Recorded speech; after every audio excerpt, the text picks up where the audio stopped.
After finishing a part-time job I was not accustomed to, I found myself walking down the street at night. The exhaustion had doubled because, during the day, I had been forced to help Tracy, my daughter-in-law who had returned from shopping, with the preparations for a party I couldn't even attend. But it was a celebration for my granddaughter, Amy. And just the thought of Matt being happy as a big brother kept my motivation up. As I passed by the house, I noticed the lights were still on. Looking at the clock, it was already past 9 p.m. It was about time to put Matt to bed. As I looked back at the house with this thought, I saw a sight that made me doubt my eyes. Matt was sitting alone in the garden, staring into the room. Why was Matt outside? Matt. What's wrong? As I rushed over, Matt smiled in relief and then, the next moment, his face crumpled as he began to cry. What happened? Why are you out here alone? Matt, seeming to want to say something, started with an apologetic tone. Today is Amy's birthday. But it's only a celebration for the family, so I'm not allowed to join, he said, sobbing. How could this happen? Unable to bear it, I silently pulled Matt's arm and walked out of the gate. Something that shouldn't have happened had happened again. You've been outside without eating anything since noon, haven't you? Grandma is tired from work and hungry too. Let's go eat something delicious. I spoke in my usual tone, trying to sound as cheerful as possible, to reassure Matt. Sensing something, Matt replied brightly. In the night, leaving Matt alone at our seats in the diner, I stood up from my seat. Pretending to go to the drink corner, I took out my mobile phone. I haven't contacted them in a while, but I wonder if they'll answer. After a few rings, a puzzled voice answered, "Hello?" I introduced myself and said sorry for calling late at night. Then briefly explained the situation Matt was in. The person on the phone said, "I'll come right away," and hung up. After a while, a woman entered the diner. She looked towards the entrance, raised her hand, and then hurried over to our table when she saw us. As Matt looked up at her with a "Who is that?" expression, she embraced him, unable to hold back her tears. Mom. Is that you? My name is Diane Holmes. I am 57 years old. My husband passed away a year ago, and I live in the house he left behind. Our family consists of my son, his wife, and 2 grandchildren, making us a family of 5. It's a complicated story, but my son Fred is divorced, and Tracy is his second wife. My elder grandchild, Matt, is from Fred's previous marriage, and thus, has no blood relation to Tracy and my younger grandchild, Amy. Fred came back to this house with Matt 3 years ago after his first wife cheated on him. At that time, Matt, who was not used to this house, became emotionally unstable, longing for his mother. He was only 2 years old. Seeing Matt like that, I took great care of him. The following year, Fred brought her home. Mom, I've decided to remarry her, he said, surprising me with the sudden news. I thought he was busy with work, but that was the reason. My own son had been neglecting his emotional instability to have fun. I was so appalled that I couldn't say anything to my own son. Also, she's pregnant. I was further shocked by this news. It might be sudden, but please take care of us. How can we kick them out knowing she's pregnant? Besides, the house is big and has spare rooms, so we thought we'd live here. That's okay, right? What a presumptuous attitude. But, how could I have thrown them out knowing there was a child in her belly? And so, life with my son, his wife, and the grandchildren began. I didn't know what Fred's first wife was like since I lived far away. But Tracy didn't do much housework. I saw her getting along with Matt, so she must not be a bad daughter-in-law. However, using pregnancy as an excuse, she left all the housework to me. Honestly, since I was working part-time, I had hoped she would help a little with the housework.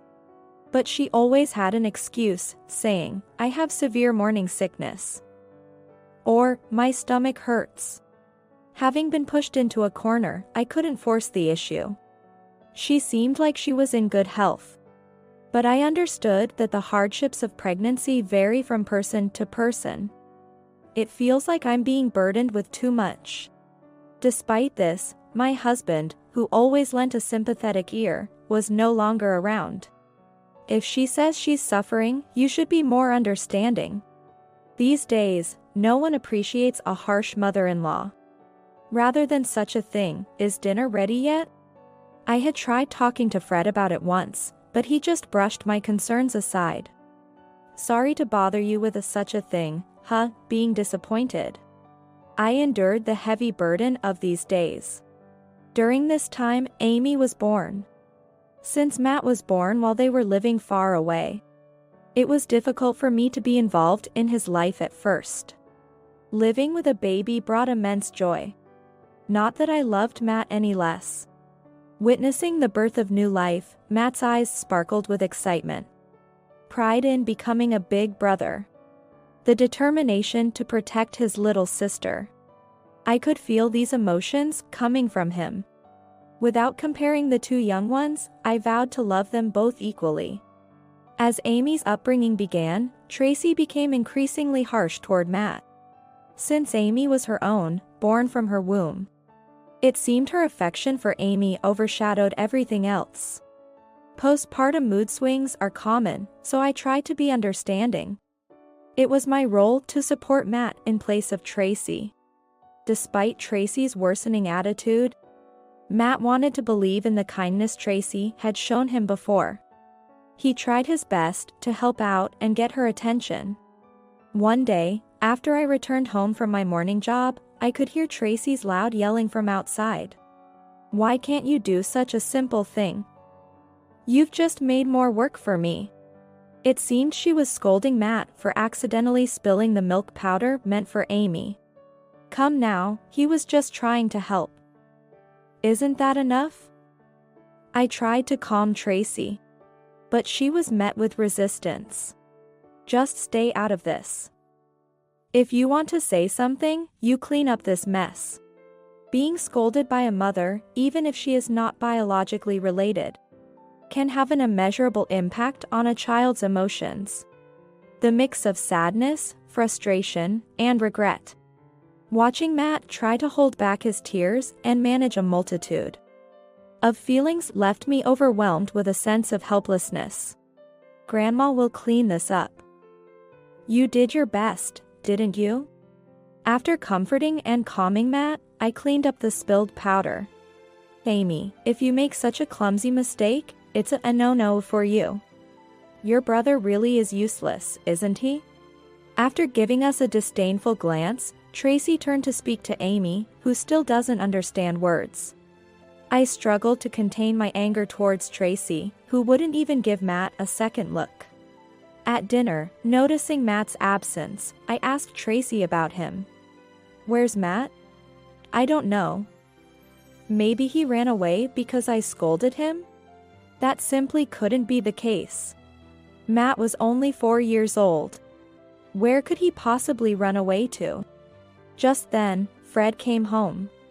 Despite raising my concerns to Fred, saying, "I can't find Matt," he nonchalantly replied, "He's a boy, maybe he went to the nearby park or something."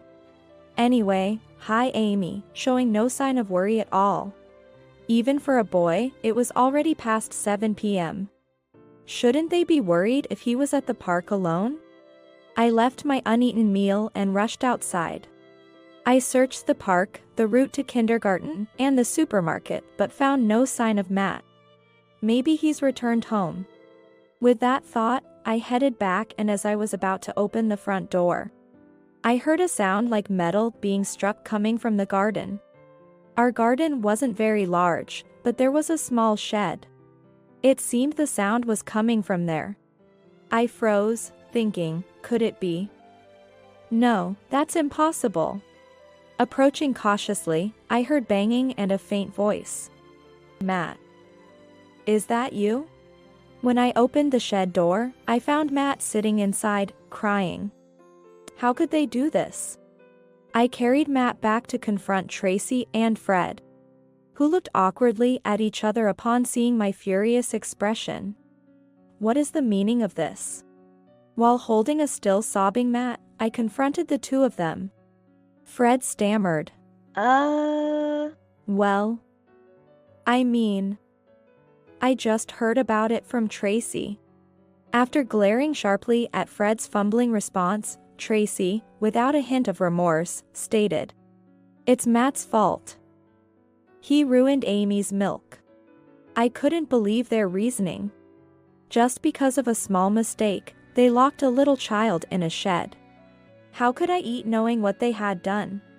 I raised my voice. What are you talking about? You're the one who made him do it. Even so, this is too much. Don't you have any sense of responsibility as a mother? At my stern rebuke, Fred stepped in to mediate. Let's calm down a bit, Mom. Tracy is just tired and irritable from taking care of Amy. Please, cut her some slack. If you knew about it, you're just as guilty. Locking a 4-year-old in such a small, dark place. I was too upset to finish my words. I did try to stop her, thinking it was too much. It seemed Fred was trying to place all the blame on Tracy alone, which earned him a glare from her. Before stopping this woman, you should have let Matt out. Are you even his father? With the two of them silenced, I laid down a firm rule. If anything like this happens again, I'll have you both leave this house. But, with Fred in a panic and Tracy looking down, avoiding eye contact, I believed that after saying all this, surely such a thing would never happen again. Thinking this, I paid no further attention to the two of them. Instead, I bathed Matt, fed him a reheated dinner, and tucked him into a warm bed to sleep. During this time, Matt defended his parents desperately. It was my fault for making Mom angry. So, she's not bad. Dad just got back from work and was hungry because he's tired. I felt even more sorry for the brave little Matt. I resolved to keep a closer eye on their behavior. Although there were no apologies from them, I was more concerned about Matt's well-being. Despite the ordeal, Matt continued to help around the house, never losing his smile. Whether it was due to my vigilance or genuine remorse, the severe mistreatment of Matt seemed to cease. Tracy sometimes demanded too much help from Matt or was harsh, but Matt said, "Grandma, I'm okay. I want to be helpful to Mom. Plus, Amy is cute. As her big brother, I need to be strong." He said it so bravely, I couldn't bring myself to say anything. I found it hard to intervene further, fearing that it might worsen Tracy's mood and lead to more harsh treatment of Matt. Contrary to my worries, the attitude of the two towards Matt returned to how it was before Amy was born. It seems peace had returned despite my concerns. Gradually, I also felt relieved and life went back to its usual routine. 2 months had passed since that distressing incident, and peaceful days continued. One day, I was asked by my manager to change my shift. Normally, I only worked in the mornings, but it seemed they couldn't secure enough staff for the evening until closing. Since Matt's incident, I had already been working fewer shifts. And given my inability to refuse requests, I agreed to take on the shift. Though, aren't you going to work today, Mother? Surprised to see me at home during my usual work hours, Tracy struck up a conversation. There's a shift change today. I'll be working in the evening. So, I'm counting on you for dinner tonight. Tracy visibly showed her annoyance but suddenly brightened up with an idea.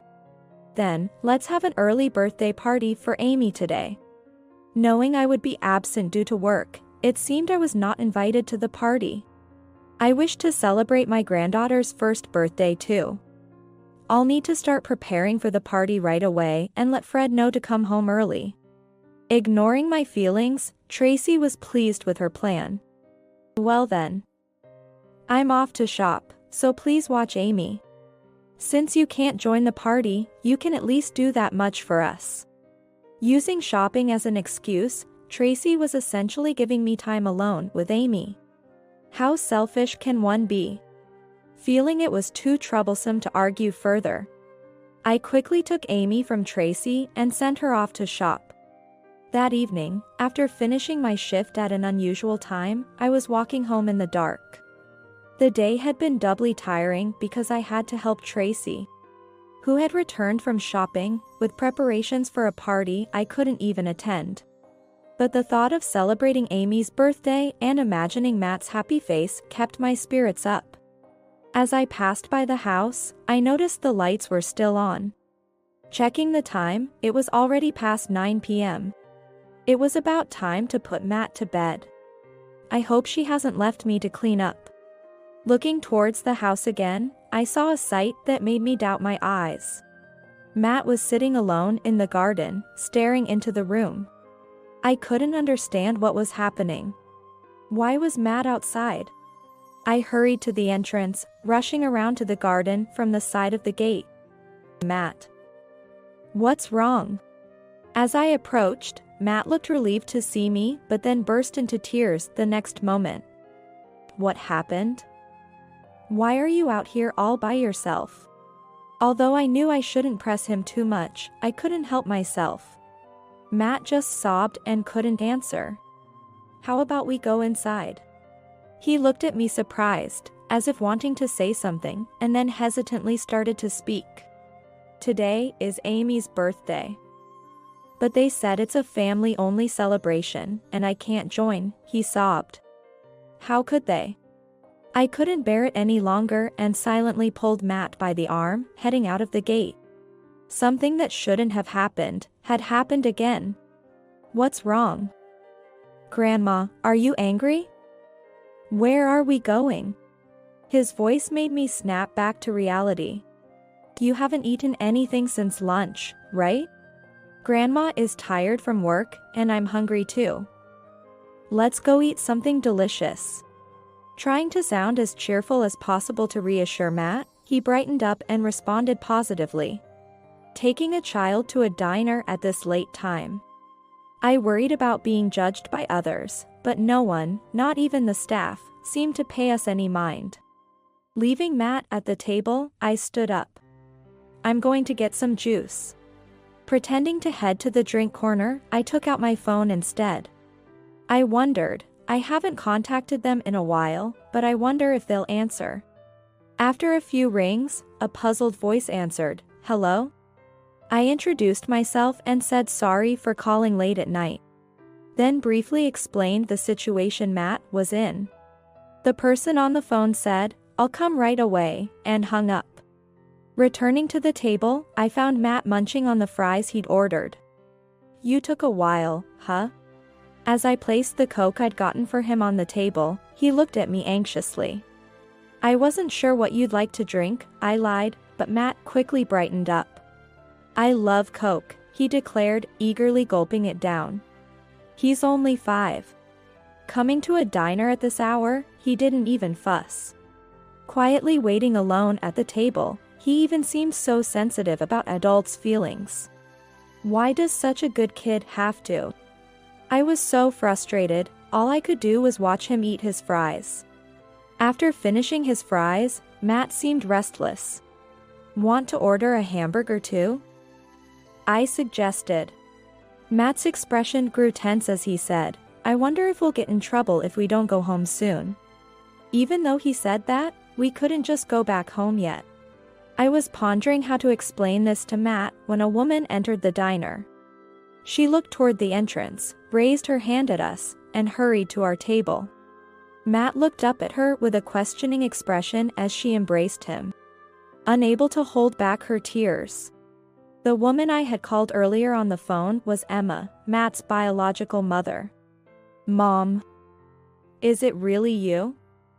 Matt seemed to remember her. Fred and Emma divorced when Matt was about 2 years old, 3 years ago. Yet, Matt remembered his real mother, whom he had yearned for when he first came to our house. Emma, too, had never forgotten about Matt for even a moment. As the two calmed down from their emotional reunion, I explained everything to Emma. I told her about Tracy's harsh treatment towards Matt, how he was locked in the shed after spilling milk powder, and how he was excluded from Amy's birthday party today because he was not family. I'm sorry. I should have been more vigilant. No, Diane. You don't have to apologize. You've been protecting Matt, haven't you? And you called me here. I had hesitated to call Emma because Fred had told me she had an affair, leading to their divorce, but she seemed different from what I had imagined. I invited you thinking you're Matt's mother. But I hope I didn't cause any trouble? Do you have a new partner or family? While hesitating and beating around the bush, I tried to clarify. Then Emma raised her voice. I don't have anyone like that. All I needed was Matt. What did she mean by that? I shared what Fred had told me about the divorce. And Emma's face turned pale as she revealed the truth. The truth is, it was Fred and that woman who had an affair. Emma shared the real story while sadly looking at a sleeping Matt. She explained that Fred and Tracy had started their relationship around the time Matt was born. Then, a man claiming to be a lawyer suddenly appeared, accusing Emma of having an affair and neglecting Matt. He presented documents for a divorce, compensation, and child support. Emma, who had no recollection of such actions, had no one to turn to. After losing her parents at a young age and being left all alone in the world, she became estranged from her friends following her marriage to Fred. Being a full-time homemaker and devoted entirely to caring for baby Matt, her outings were limited, and her interactions with neighbors were merely at the level of greetings.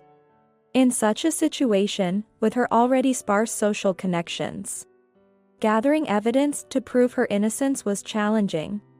The thought made my head spin. You could have turned to me. But I was so shocked by Fred's betrayal at the time, I even doubted you. Emma seemed regretful for not reaching out. I felt ashamed of my son's actions and regretted not connecting more closely with Emma at the time. I despised myself. I'm truly sorry. And now, are you still paying child support? Yes. I had some money left by my parents. And I was lucky to return to my job before marriage. I've been paying without fail, for Matt's sake. I couldn't bear to hear anymore. Unaware of these circumstances, I had been living comfortably with that couple. I don't even know how to apologize. It's okay, Diane. You've done nothing wrong. And now, I've finally been able to see Matt. That alone makes everything worth it. Emma's expression was serene. By the way, since Fred has custody, haven't you seen Matt at all? I broached the subject that had been bothering me. Emma's expression darkened as she whispered, since the divorce was finalized, not once, until today. What a situation.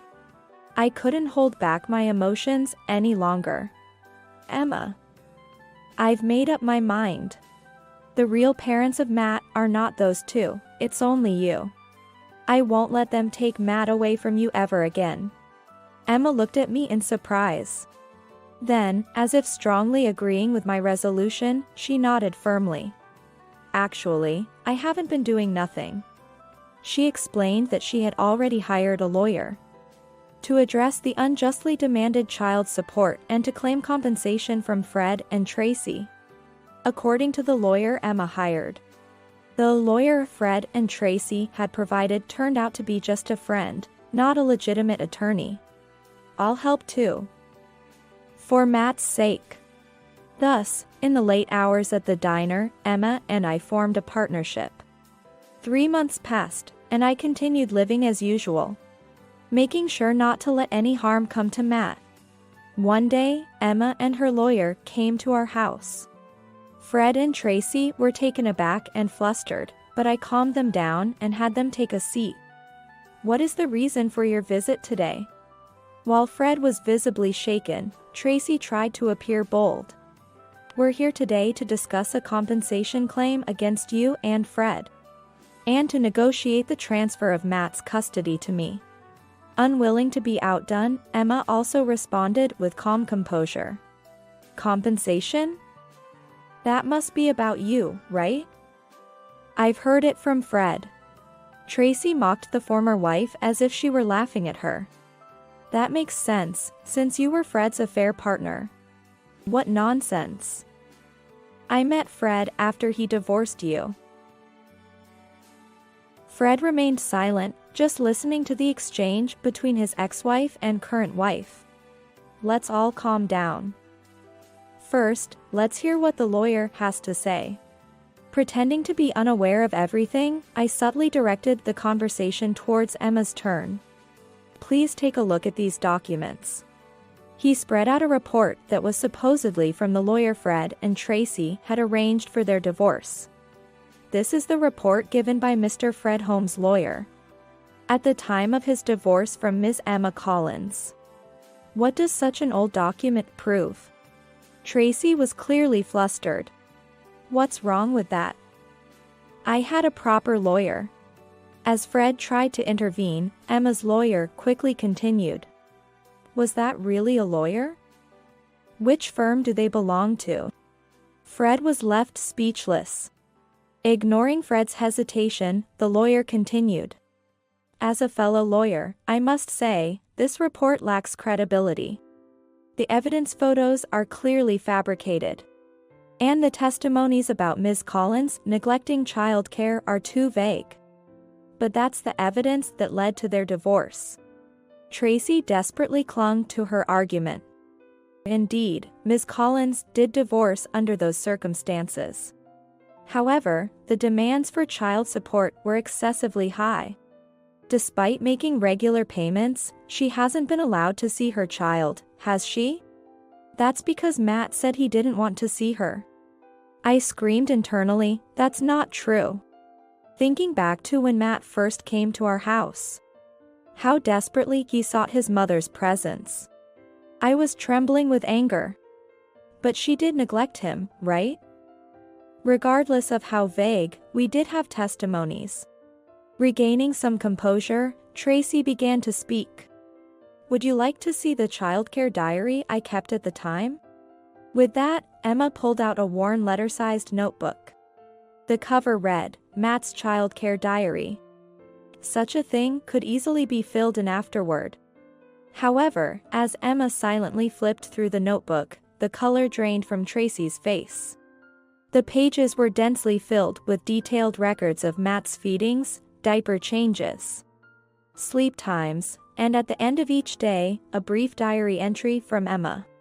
Messages to Matt filled any available space. Tracy, raising a 1-year-old Amy, should understand. Could someone accused of neglect keep such a meticulous diary? Tracy was speechless. Watching Tracy's reaction, Fred appeared utterly confused. It was clear he had no understanding of proper childcare.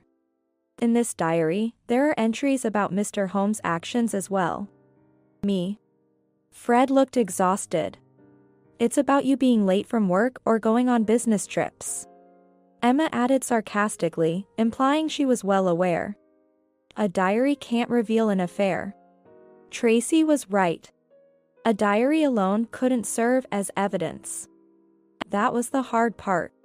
Tracy looked triumphantly at Emma, but then suddenly began to panic. I kept Fred's credit card statements. I found them tucked in our household book after the divorce. Neither Tracy nor Fred had any response. On the days Fred claimed to be on business trips and didn't come home, the credit card statement listed an in. Ignoring the silent pair, Emma smoothly went on. And on the same day, there's a photo posted on a woman's social media. The hashtags include the inn's name and secret. That's just a coincidence. It could happen to anyone. Tracy began to flounder. Yes, but this woman, despite her secrets, is flaunting her belongings in the photo. Emma cornered them further. This watch in the photo is yours, isn't it, Fred? Tracy and Fred seemed to freeze. That kind of watch could be anywhere. Oh, so Tracy didn't know. That was a gift from my husband and me to Emma and Fred when they got married. It's a pair watch, completely custom made. I feigned innocence as I chimed in. That can't be. After a moment of silence. Enough already. Fred spoke in a defeated tone. Emma signaled to the lawyer. Since the person in question has admitted it, this will make things easier. We'll proceed with a settlement rather than taking this to court. I won't admit it. I'll even go to court. Despite Tracy's agitation, the lawyer continued. Let's also discuss the report created by the so-called fake lawyer, who has already shared everything with us after a discussion about a forgery of private documents. That traitor. It turns out the fake lawyer was a friend and former boyfriend of Tracy's, to whom she had been funneling part of Emma's compensation and child support. After discussing the crime of forgery, he was quite willing to share everything. Tracy seemed to have no will to fight left in her. Through the gap in the sliding door, Matt peeked in, asking, "Mom? What's happening?" "It's nothing," Emma responded, her face now clear and relieved. "Let's go home, to your mom's and your new home." Later, instead of settling, it went to court. This time, they hired a real lawyer, but the outcome was clear. Custody of Matt was granted to Emma. Fred and Tracy's past actions were deemed criminal. They were ordered to return the falsely claimed compensation and child support, and to pay compensation and child support to Emma. Following these events, Fred and Tracy blamed each other, ultimately leading to their divorce. Tracy was disowned by her family, and Amy was taken in by her grandparents. Tracy ended up in debt and turned to working in the adult industry, a consequence of her own actions. I cut ties with Fred. Who would take care of a criminal? Having sold the house they lived in, I now live a comfortable life alone. I had no interest in where Fred and Tracy are or what they're doing, though I heard they're still paying Emma. As for Emma, she and Matt occasionally visit me. Our relationship has evolved into something akin to friendship. Interestingly, Emma seemed to have a good rapport with the lawyer from that time. When I visit, I often give her relationship advice. And it seems the lawyer gets along well with Matt too. One day, while Emma was seeking relationship advice from me, Matt suddenly said, "Mom, I love it when you smile. And I'm happiest when you and that man are together." A year has passed since then. Today is the day Emma and Matt are visiting me. Unable to wait, I went down to the entrance of her building to meet them. Soon, I could see the two of them walking towards me. Matt was holding Emma's hand, considerate of her condition. Such a kind boy. I was impressed. "Diane, did you come down to meet us?" "Thank you." "Of course. I was looking forward to it. Besides," I took Emma's bag, glancing at her now visibly larger belly. "You're not just taking care of yourself anymore. I can't wait to meet the baby. Dad's looking forward to it too." Seeing their happy faces, I smiled. Outside, the air was enveloped in the warm embrace of spring.